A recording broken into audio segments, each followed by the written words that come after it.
Sa ngayon, maraming taong hihila sa'yo pababa, lalo na pag sa tingin nila, wala kang kwenta sa tingin nila. Hindi ka mag-success, sabi nila ng gano'n. So, hayaan mo yun sila. Didma, so focus ka lang sa kung anong gusto mo sa buhay mo ngayon.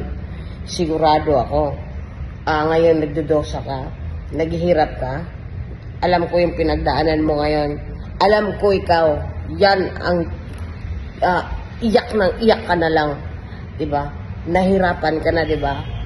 Hayaan mo, umiyak ka lang, sige, iyak pa. Dahil sa oras na sa pag-iyak mo, magbubunga yan, mag-success ka, ayan, matibay ka na, maraming blessing na darating sa'yo. Ay, naku po, talaga lang, yung naninira sa'yo, una pa yan